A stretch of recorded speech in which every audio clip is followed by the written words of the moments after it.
Hello, welcome to काव्य रचना। मैं हूं धर्मेंद्र वर्मा और आपके सामने हमारे सामने जो कि बहुत प्यारी टीम जो कि काव्य रचना के लिए मतलब काव्य रचना को समर्पित है। और हमारे साथ में बैठे हुए हैं अमित भैया, और जो कि बहुत ही हमारा सहयोग करते हैं। और मैं ये कह लूँ कि ये जो आदेश कर देते हैं मैं कर देता हूँ, ठीक है, क्योंकि मुझे इनका आदेश सर्वमान्य होता है। इसलिए भी होता है क्योंकि इनके ख्यालात और मेरे ख्यालात कुछ मिलते जुलते हैं। तो जब भी हम कभी भी अपने अपने फील्ड में काम करते हैं सब लोग, ठीक है, और दोनों लोग अच्छा काम कर रहे हैं, लेकिन जब भी कभी मिलना होता है या कभी बात करते हैं तो हमें ये नहीं लगता है कि हमने 6 महीने बाद बात किया है या 1 साल बाद बात किया है। तो ये इसलिए होता है क्योंकि हमारे सोच, हमारी जो मतलब मानसिकताएं, विचारधाराएं हैं, वो एक दूसरे से मेल खाती हैं, जिसकी वजह से ये जो पैरेलल जो हम लोगों की सोच है वो पैरेलल चलती रहती है। और हम दोनों की एक जो है जो खास लखीमपुर के लिए कुछ करने का जो जज्बा है वो दोनों में मुझे नज़र आता है। मतलब मैं अपनी बात तो नहीं करता, लेकिन अमित भैया में मुझे नज़र आता है। और ये कुछ ना कुछ एक बेहतर तरीके से कुछ लखीमपुर को देना चाहते हैं, कुछ बेहतर करना चाहते हैं, इसके लिए बेहतर ढंग से करना चाहते हैं। तो उसके लिए जो है हम आप सभी को भी निमंत्रित करते हैं, ठीक है। उसमें जो है कुछ भी आप किसी भी फील्ड में अगर आप लखीमपुर के लिए कर रहे हैं, तो जैसे कि हर शहर में आप देखो अपने शहर को उठाने के लिए लोग अपनी मेहनत कर रहे हैं। तो मैं एक अपने, जब कहते हैं ना कि आप बचाने के उसमें आते हैं, तो आप सबसे पहले अपने घर को बचाते हैं, उसके बाद अपने परिवार को बचाते हैं, और उसके बाद अपने गांव को, और फिर धीरे धीरे समाज को और दुनिया को बदलते हैं। तो कहीं ना कहीं आपको शुरुआत करनी पड़ेगी। आप इसका बढ़िया एग्जांपल ले सकते हैं बिहार में लोग जो है अपने बिहार के लैंग्वेज को इतना उठाने का प्रयास करते हैं। वो कहीं भी रहें लेकिन अपनी लैंग्वेज को नहीं भूलते हैं, नहीं छोड़ते हैं। तो उसका पर्पज है कहीं ना कहीं वो बिहार को जो है विकसित करने में उनका सहयोग है, उनका योगदान है। तो इसी तरह हम लोगों को भी एक जो है कम से कम एटलीस्ट जहां पर हैं जितना अच्छा कर सकते हैं, इस समाज को जितना दे सकते हैं वो देने की कोशिश करें। और उसके लिए हर किसी का स्वागत है हमारे साथ में, हमारे काव्य रचना टीम के साथ में।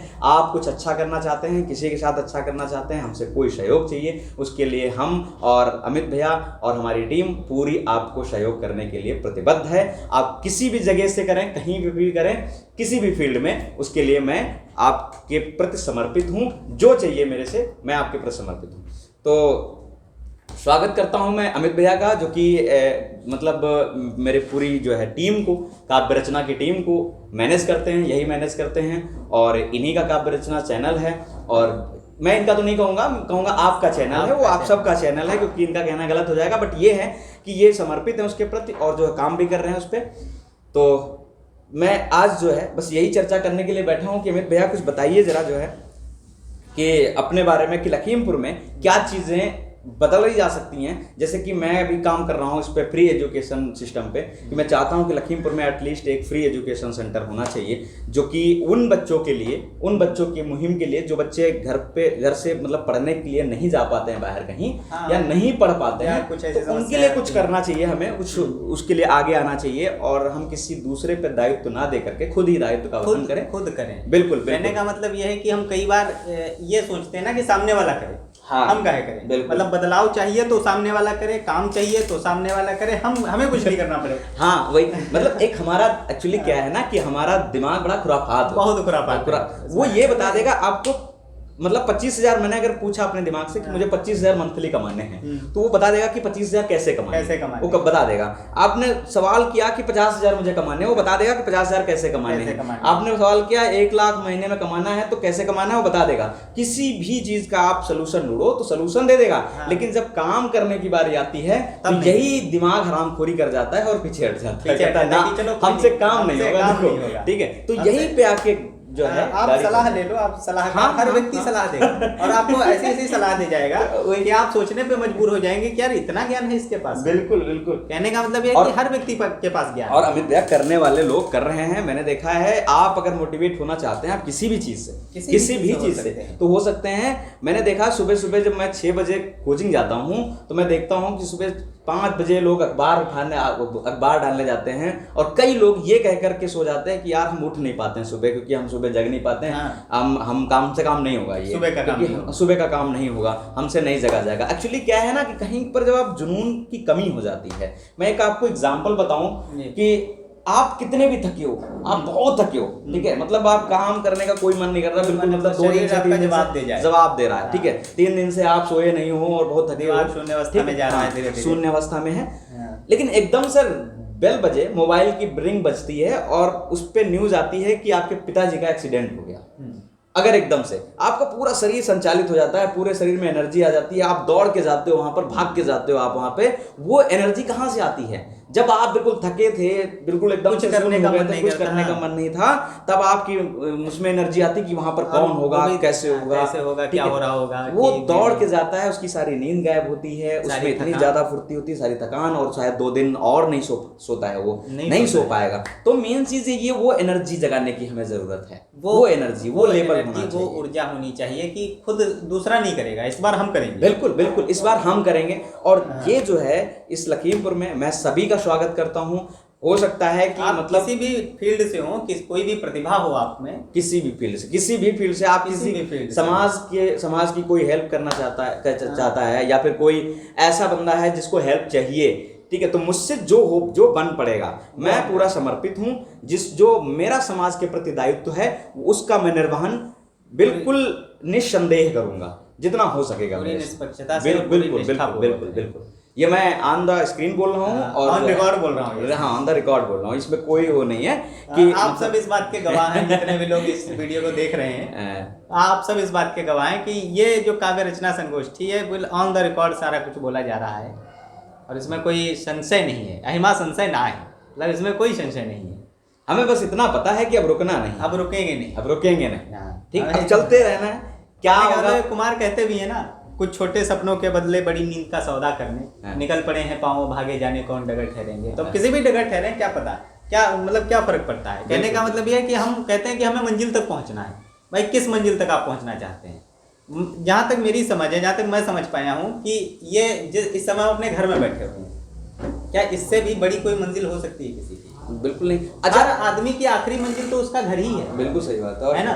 हर शाम को जैसे ही सांझ होती है, सूरज ढलने लगता है, पशु पक्षी तक ये सोचते हैं कि मुझे घर जाना है। देखो क्या होता है, आप बिना मंजिल का सफर तय करिए। आप जब बिना मंजिल का सफर तय करते हैं तो आप एक्सप्लोर करते हैं चीज़ों को, आप जानने की कोशिश करते हैं कि हमारे आसपास क्या हो रहा है, हमारे पड़ोस में क्या हो रहा है, हमारे देश में क्या हो रहा है, हमारी दुनिया में क्या चल रहा है। और जब आप एक मंजिल चिन्हित कर लेते हैं, जैसे आपको उत्तराखंड जाना है, हरिद्वार जाना है, आपने दिमाग में सोच लिया कि हमें हरिद्वार जाना है और आपका मोटिव यही है, आप हरिद्वार पहुंचे, वहां रुके शाम तक, दूसरे दिन यही मन करता है कि अब घर जाना है, हरिद्वार हो गए। बीच में क्या हुआ, रास्ते में क्या हुआ, हरिद्वार गए, आप कैसे गए, क्या हुआ क्या नहीं हुआ, ये सारी चीजें फिर साइड में चली गई। बिल्कुल बिल्कुल। तो आपने मंजिल चिन्हित किया, आप पहुंच गए, फिर वहां से वापस आए। तो फिर इस सफर का फायदा क्या रहा? तो सफर वो करो जिसमें आप मनोरंजित हो, या तो सफर करो ही नहीं। एक 7वीं में मैं एक बच्चे को हिंदी पढ़ा रहा था, तो उसमें एक बहता निर्मला पानी एक पाठ है 7वीं 8वीं में। तो उसमें वो लेखक कहता है कि यात्राएं 2 प्रकार की होती हैं। एक तो आप अपने पैरों से यात्रा करते हैं, उसके यात्रा करने के लिए आप एक जगह चिन्हित करिए और वहाँ चले जाइए, सामान बांधिए, रिजर्वेशन करवाइए और चले जाइए। और एक सूक्ष्म पैरों से, यानी कि आपके सामने दुनिया का नक्शा बना हुआ है और आप जाना चाहते हैं, आप फ्रांस जाना चाहते हैं, आप मॉरिशस जाना चाहते हैं, आप न्यूयॉर्क जाना चाहते हैं, आप न्यू जर्सी जाना चाहते हैं, आप इंग्लैंड जाना चाहते हैं, आप नाइग्रा फॉल देखना चाहते हैं, तो वैसे घूम सकते हैं।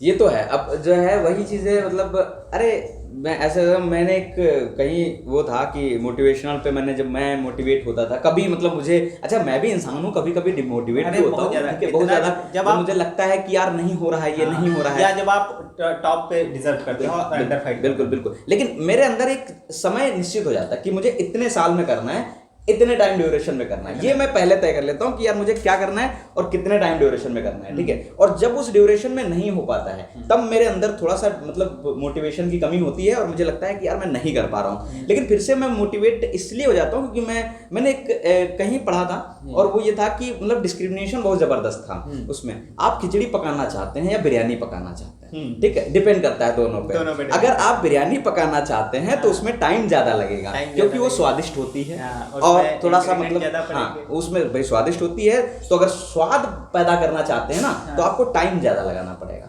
अगर आप बस काम चलाओ, पेट भर जाए, मतलब काम चल जाए, खर्चा चल जाए, अपना खर्चा पानी चल जाए। दूसरी चीज मैं अपना खर्चा चला लूँ, समाज के प्रति मेरा कोई दायित्व नहीं है, कोई मतलब जिम्मेदारी नहीं है, बस अपना खर्चा चला लूँ, तो नो डाउट आप खिचड़ी पका के खा लो। बिल्कुल। तो खिचड़ी 15 मिनट में पकती, मतलब 5 मिनट में पक जाएगी खिचड़ी, 5 मिनट में खिचड़ी वहीं पक गई।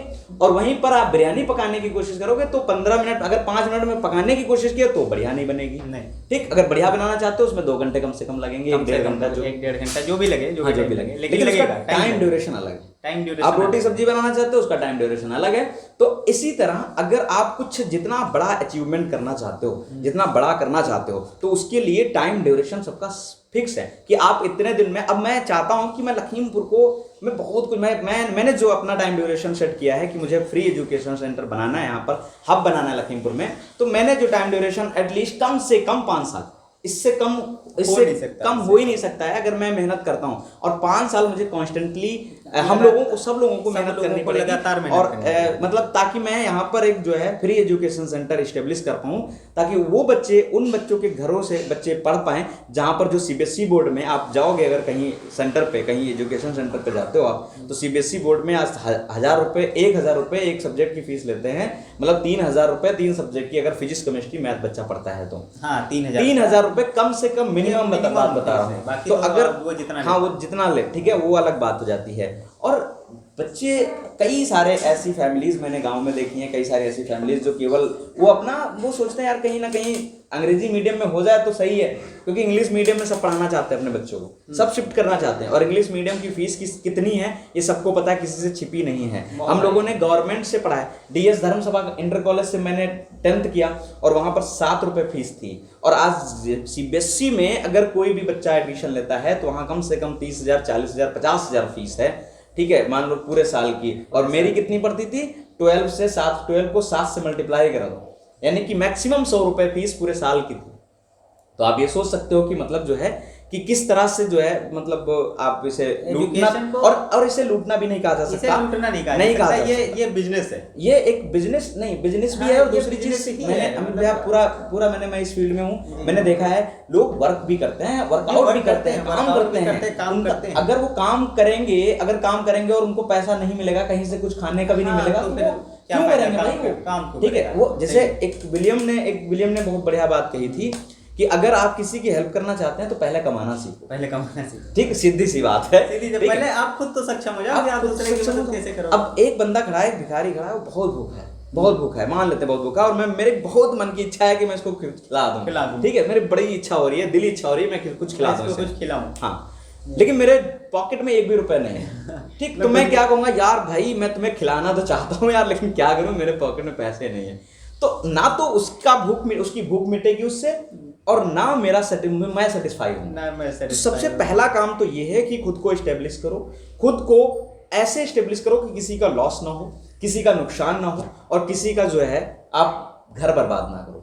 ठीक है, एक न्यायिक प्रक्रिया से आप कुछ भी कर सकते हो, तमाम संवैधानिक तरीके से। 11वीं में मैंने इसी बात पे, वो मुझे याद आ गया, चैप्टर मैंने एक पढ़ा था, एक व्यक्ति जा रहा था छड़ी घुमाते हुए, अंग्रेजी में था, तो वो सामने से एक आ रहा था, तो उसने कहा भाई साहब आप छड़ी मत घुमाओ, अगर ये मुझे लग गई तो बोला मैं स्वतंत्र देश का स्वतंत्र नागरिक हूँ। अच्छा, हाँ, ये मेरा अधिकार है कि मैं छड़ी घुमाऊंगा। तो उसने कही जी अगर तुम्हारी छड़ी मेरी नाक पे लगी तो मैं तुम्हारे गुर्दे फोड़ दूंगा, क्योंकि तुम्हारी स्वतंत्रता मेरी नाक पे आके रुक जाती है। तो आप वहीं तक स्वतंत्र हैं जहाँ तक दूसरे की नाक बची रहे। बिल्कुल एग्जैक्ट, बढ़िया बैग।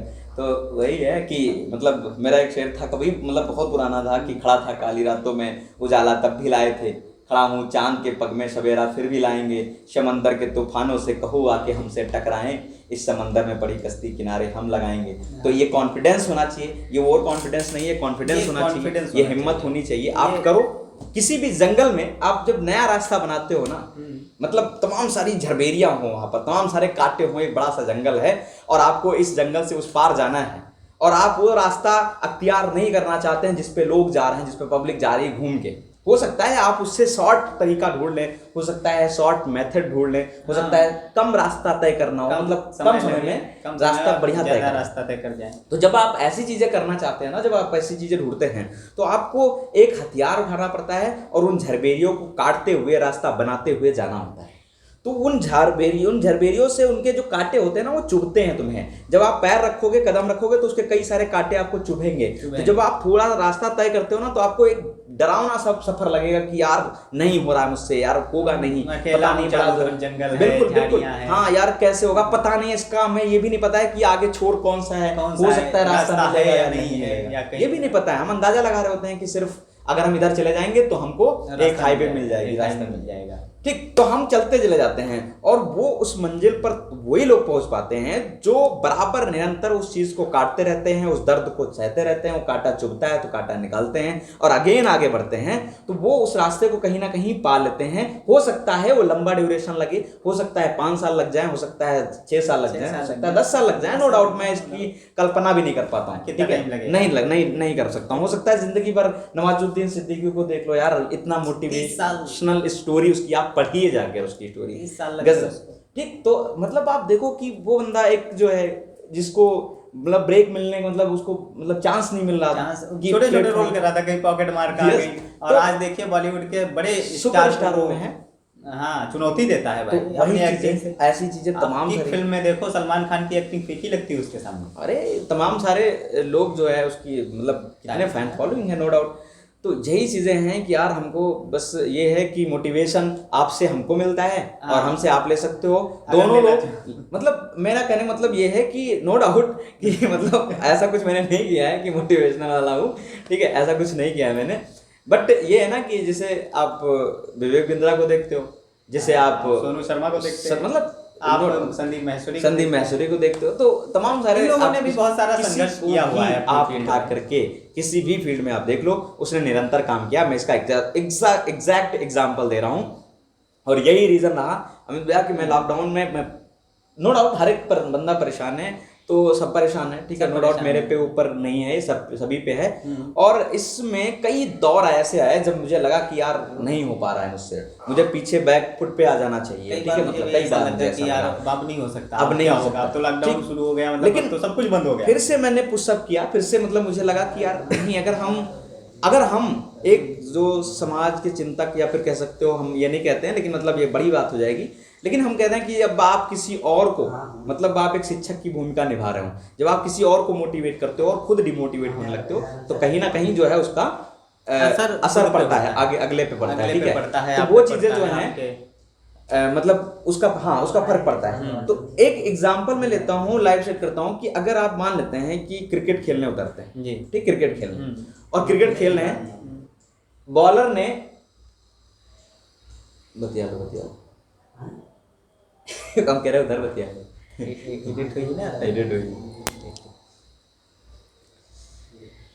आप क्रिकेट खेलने अगर आप उतरते हैं तो आप देखते हैं कि बॉलर, मतलब मान लेते हैं बॉलर ने पहली बॉल डाली, आपने नहीं मार पाया, आपने बीट कर दिया, ठीक है, चलिए गई बॉल। दूसरी बॉल डाली, दूसरी बॉल भी आप नहीं खेल पाए, तीसरी बॉल डाली, आप नहीं खेल पाए। ऐसे सिमिलरली मान लेते हैं 6 एक ओवर पूरा निकल गया, आप नहीं खेल पाए, आपको लोग डिमोरलाइज करना शुरू करेंगे, एक ओवर पी गया, ये वो है, फला ढिमका। आप अगर बल्ला वहां पर छोड़ देंगे तो आप ये मान के चलो जिंदगी में कभी छक्का नहीं मार पाएंगे, कभी सिक्सर नहीं मार पाएंगे। लेकिन अगर वो बल्ला लेके खड़े रहोगे आप ना, लोग सुनते रहेंगे, तो 7वीं बॉल आएगी, 8वीं बॉल आएगी, पहले पे नहीं पड़ेगी, दूसरे पे नहीं पड़ेगी, यार एक बॉल तो ऐसी आएगी जो फंसेगी और जाएगी, ठीक है। तो वो चीजें हमें एक्सपीरियंस देती हैं, बहुत सारे एक्सपीरियंस आप जब फेल्योर होते हो आप लाइफ में, तो बहुत सारे एक 16 साल का लड़का जिसने अभी डेब्यू किया है, वो भी पाकिस्तान के खिलाफ, और पाकिस्तान की बॉलिंग उस समय, आज भी पाकिस्तान की बॉलिंग के चर्चे होते हैं, लेकिन उस समय तो सबसे बेहतरीन बॉलर थे इमरान खान, सचिन तेंदुलकर की बात है, हाँ वसीम अकरम।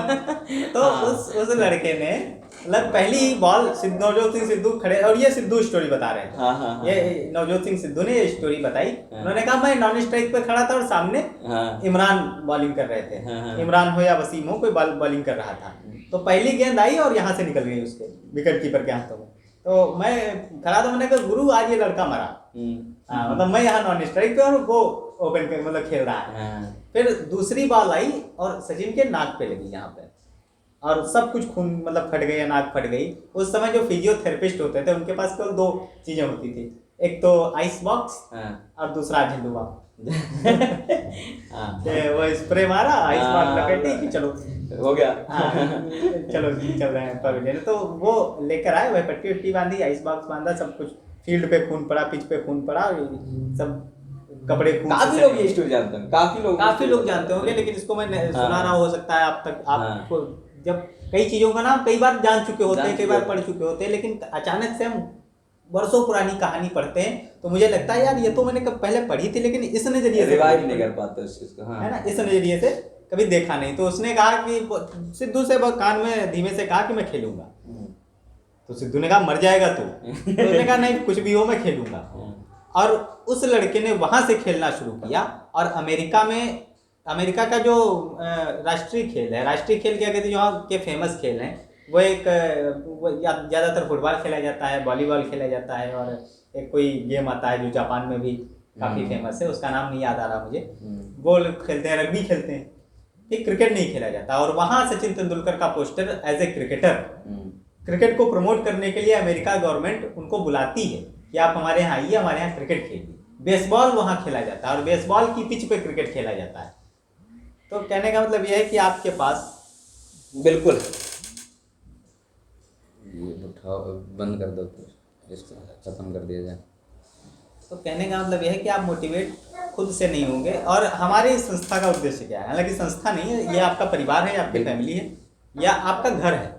आप अगर निराश हैं, आप किसी से कुछ कह नहीं पा रहे हैं, बहुत सारी समस्याएं इसलिए भी आ जाती हैं धर्मेंद्र भैया कि हम बात नहीं कर पाते हैं। हाँ बिल्कुल। और जैसे मैं अपनी ही बात ले लूं तो पिछले 3 साल से 4 साल से मैं किसी से कुछ कहना चाह रहा हूँ, देखता हूँ पर कह नहीं पा रहा हूँ। बहुत सारी चीजें साधारण होती हैं, सिंपल प्रक्रिया हो सकती है, लेकिन सिंपल नहीं होती। सिंपल होती है, मतलब आप अप्लाई करो ना तो थोड़ा सा बड़ा लगता है कि यार आप कहते हो कि सुबह सुबह योग करो तो बीमार नहीं होंगे, हाँ। सुबह घूमने जाओ योग करो, लेकिन maximum simple process but not easy. एक सेब डेली खाओ, डॉक्टर दूर भगाओ, simple process but not easy. मुझे कहना है, 4 साल से सोच रहा हूँ, हर रोज सोचता हूँ, सुबह इसी से होती है, शाम इसी पे खत्म हो जाती है कि कहना है, और बंदा सामने है।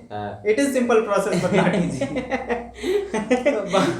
बहुत सारी चीजें ऐसी होती हैं जो सिंपल होती हैं पर इजी नहीं होती हैं, आसान नहीं होती हैं, लेकिन आप आसान बना सकते हैं। मुझे मेरी 4 पंक्तियां याद आ गई, किसी जमाने में मैंने कभी कही थी, जो हो सकता है इस पर सटीक बैठती हैं, और शायद इसी के लिए कही गई होगी। तब 2 साल पहले इस विषय में कोई चर्चा भी नहीं हुई थी कि ये करना है नहीं करना, फिर अचानक से आइडिया आया कि नहीं कुछ करते हैं। अब तो कुछ करते हैं, कम से कम। हमारी शिकायत रहती है हमारी ऊपर वाली पीढ़ी से कि उसने किया नहीं। मतलब कुछ बातें हैं जो हर जमाने में दोहराई जाती है, जैसे मेरे दादाजी दोहराते थे, आपके दादाजी दोहराते थे, जमाना बड़ा खराब है। आपके पिताजी दोहराते हैं कि जमाना बड़ा खराब है। हम लोग भी वही दोहरा रहे हैं कि जमाना बड़ा खराब है, हमारे बच्चे भी वही करेंगे कि जमाना बड़ा खराब है। भाई हर एक टेक्नोलॉजी, अब जैसे जैसे पीढ़ियां बदलती हैं, नई नई टेक्नोलॉजीज आती हैं, ठीक है। आप देख लो एजुकेशन में कितना तब्दीली हुई है, एजुकेशन सिस्टम में कितना चेंज हो गया है कि जो पुरानी पद्धति थी स्टडी की वो बिल्कुल अलग है, अब अलग है। अब देखने का नजरिया अलग भी नहीं है। अलग कहने का मतलब है कि जो हमारे यहाँ की शिक्षा व्यवस्था है, आपने जो पहले बात करी थी, उसको जो फ्री एजुकेशन हब बनाना चाहते हैं आप, ये बहुत अच्छा काम है। लेकिन कहने का मतलब ये है कि एक अंग्रेजी के कोटेशन है, श्री राम शर्मा आचार्य जो डाइट के प्राचार्य भी रहे हैं, वो कहते हैं कि एक बुरा शिक्षक मारता है, अच्छा शिक्षक पढ़ाता है, और बहुत अच्छा शिक्षक प्रेरित करता है। भाई एक सवाल है कि एक 10 किसान एक खेत को 20 दिन में जोतते हैं, तो 20 किसान उसी खेत को कितने दिन में जोतते हैं? अब खेत जब एक बार जोत लिया है तो आगे की प्रक्रिया करो भाई। आपका देश भुखमरी की कगार पे है, 102 नंबर पे। सही बात है। कहने का मतलब ये है कि उनको, उन बच्चों को आप वही सारी चीजें जो मेरे दादाजी ने पढ़ी होंगी, जो मेरे पिताजी ने पढ़ी होंगी, जो मैंने पढ़ी है, वही मेरे बच्चे पढ़ेंगे। भाई कुछ तो पढ़ाओ, वही पढ़ाओ। लेकिन कहने का मतलब है कि उनकी जो प्रोसेस हो, उनकी जो स्टडी हो, उनका जो अध्ययन हो, वो लर्निंग का हो, सीखने का हो। और इसी क्रम में 4 पंक्तियां मुझे याद आती हैं अपनी, कि मैं धरा पर मनुष्य का विश्वास होना चाहता हूँ। मनुष्य का मतलब जो आपके अंदर जो भी, हाँ, मनुष्यता का, जो आपके अंदर छोटे सपने हैं, जो आप कह नहीं पा रहे हैं, बात नहीं कर पा रहे हैं, कम्युनिकेट नहीं कर पा रहे हैं, तो आप करिए। इस YouTube पर, इस चैनल पर आपको नंबर मिल जाएगा।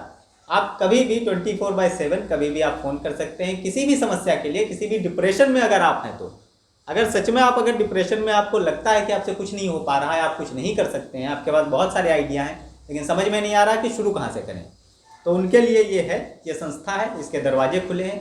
इस संस्था के नहीं, इस घर के ही नहीं, हमारे दिल के दरवाजे भी खुले हैं आपके लिए। बिल्कुल कि बिल्कुल। मैं धरा पर मनुष्य का, हम धरा पर मनुष्य का विश्वास होना चाहते हैं। हम धरा पर मनुष्य मनुष्य का का विश्वास होना चाहते हैं, या किसी जख्मी हृदय की आस होना चाहते हैं, और जो उड़ाने भरते भरते थक गए हारे नहीं है।